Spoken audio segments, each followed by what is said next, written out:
Hello and welcome to EyeMedics podcast, where we bring you trusted insights and latest updates on eye health. Today, we're going to tackle a question that worries a lot of us. Does AMD cause blindness?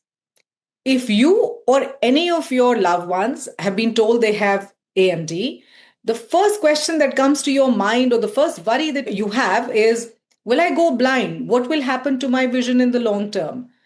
To answer this and more, we have with us Ms. Shakti Thakur, the lead consultant ophthalmologist and medical retina specialist at EyeMedics. Welcome, Ms. Thakur. Good morning. Thank you so much, Bindu. It's always a pleasure to be here. So let's start at the very beginning, Shakti, and that is, what is AMD? So as the name suggests, AMD is age-related macular degeneration. The macula is the central part of the retina. The retina is the light-sensitive membrane, if you like, that lines the inside of the eyeball. And the very central portion of that, which has got a high density of what we call photoreceptors. So they are like the pixels on your camera. They are responsible for high-level detail, for color recognition, recognition of shapes, and it's what gives you that fine definition picture. The rest of the retina is more concerned with movement and really shades of light. But that central area is critical for that fine vision that we require to do everyday tasks such as reading, watching TV, recognizing faces, driving, etc. AMD affects the central portion of that macula. I've had some patients who said, will I have macula? Well, that question doesn't actually make sense. Macula is a part of the anatomy. The degeneration occurs in a portion of the macula. And there are two types. So you can get dry or wet macular degeneration. You can have both. You can have one. Oh, so patient can have both, the dry and wet? Yes. Yes, indeed. Because the underlying process is essentially the same. Over decades, there is a degenerative process which is partly contributed to by genetics, but also by lifestyle. And essentially, we have a buildup of toxic material underneath the tissues that supply the blood to the retina and deal with the removal of waste. And when you get that toxic material building up, the overlying tissues start to degenerate. If you imagine you have areas where the tissue is just disintegrated, that, in very, very simple terms, is dry macular degeneration.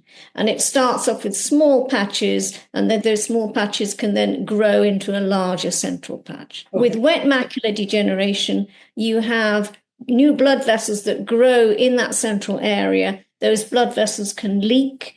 If that's not treated, that leads to a permanent scar in the center of the vision. But these days we have very good treatments for that, which will help to stabilize that and hopefully prevent that from getting worse. Okay, so that's good to know. At the clinic, we get asked this one question very often. Does AMD mean that I will lose my vision? That's a great question. The problem is people have different ideas of blindness. And of course, that instills a lot of fear. So whilst macular degeneration affects the very central part of the vision, it's not going to affect the peripheral vision. Even if you have a damaged central area from wet or dry macular degeneration, most people are still able to maintain a degree of independence. Having said that, because it affects those very critical areas that you need for daily tasks, people can lose a degree of independence. And that's particularly difficult when it leads to loss of driving, for example. But there are ways that you can manage that. So, for example, if you have wet macular degeneration, there are treatments. There are now developing treatments and available new treatments for dry macular degeneration and preventative measures that you can take to slow the process down. So, yes, you can become legally blind. The definition of legal blindness is that typically the top letter of the vision chart, you're not able to see that. Okay. There are other aspects such as the field of vision, but that's one aspect. We know that with wet macular degeneration treatments, we have halved the rate of blindness, legal blindness, with the treatments. Interesting to know. Yes, we also know that in the long term, when we audit our results for wet macular degeneration, around 40% of patients are able to maintain driving standards in the longer term. And finally, there was a study in Belfast, for example, where they looked at patients who had driving vision in the eye that didn't have wet macular degeneration, but they were attending regularly for the other eye. And due to the progression of dry macular degeneration, patients lost their driving vision in the other eye in 2/3 of patients, 67%, over a mean of 1.5 years. So dry macular degeneration may be perceived to be a slow progressor, but that's often not the case. Okay. So now, once you're diagnosed with AMD, how does it progress? How does the disease progress? And what can patients do to take care of their eyesight along the way? So, of course, with dry macular degeneration, we're still at the start of treatments in terms of widely available treatments. If you have wet macular degeneration, obviously there are widely available treatments for that. For dry macular degeneration in the US, there are treatments which are injections that are given monthly or 2-monthly. That's a relatively early stage. And there are possible side effects, but of course, there is the leader photobiomodulation treatment that is now available in the UK and Europe and some parts of America, which may slow that process down. And the wonderful thing about that is that it is very, very low risk. But apart from those treatments, there are things you can do to try and slow the process down. Diet is a very important part of that. We know a Mediterranean diet and oily fish or flaxseed, very useful. The AREDS vitamins have been proven to cause a 20% reduction in severe visual loss in the long term. Of course, stop smoking. If you're smoking, we know that smoking increases the risk at least 3 or 4 times. And protection from UV light is important because once there is some degeneration, the retina becomes more vulnerable to further damage. So those are very simple lifestyle measures. And I think it's important to maintain moderate degree of physical activity. We know that maintaining activity and weight management is important. And that's probably because one of the underlying mechanisms for this whole process is a poor blood supply to the underlying tissues. And we know that all these modifying factors are probably extremely helpful in the longer term. Very well. In fact, at EyeMedics, we do offer the Veleda eye treatment for AMD.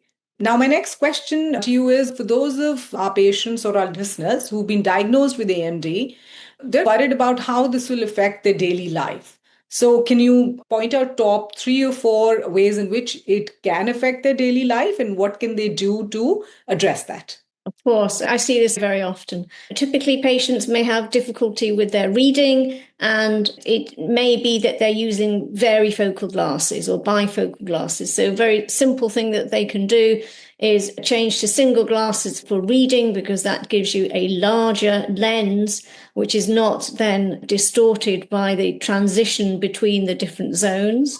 That's a simple thing. They may benefit from low vision aids, so going to the nearest source of low vision aids. And there are a variety of different magnifiers that you can try out and see what suits.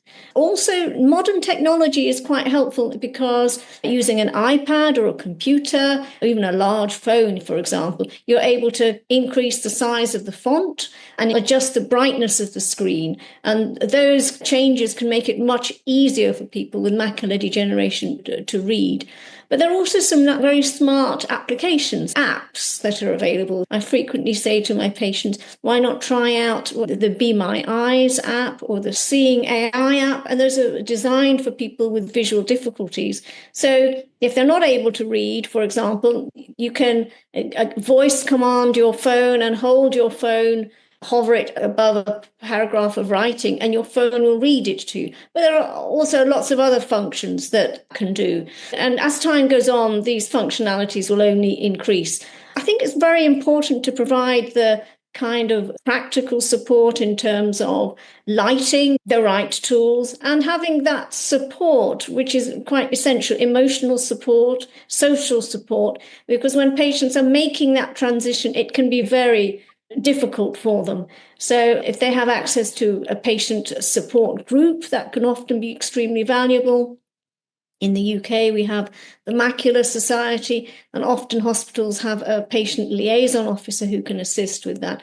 But otherwise, private counselling can allow them to see how they can continue to maintain a degree of independence and continue with life, continue to enjoy life with modifications. And I've had patients who have continued to be able to do pottery or to paint or to bake, despite losing their central vision. And it's remarkable how adaptation can occur. So it's important to maintain that. Okay, that's great to know. Now, my favorite part of our conversation every time, it's a rapid fire round. There are some statements about AMD. You're going to tell me fact or fiction and probably give a quick explanation if there is one. Should we get started? Of course. AMD means you will go completely blind. Absolutely disagree. Lose the central part, but you don't lose your peripheral vision. Okay. AMD only affects old people. The typical age is mid-80s, but depending on your genetics, we can start to show signs of that in our 60s. If we're unlucky, even in the 40s, but typically it is the older age group. Once you have AMD, nothing can be done about it. Absolutely disagree. There's plenty that we can do in terms of treatments and slowing down the process generally.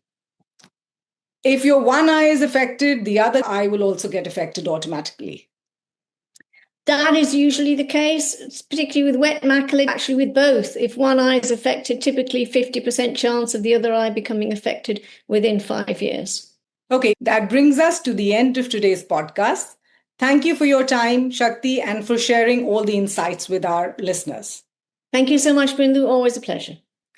If you have any questions, you can read a lot more on our website.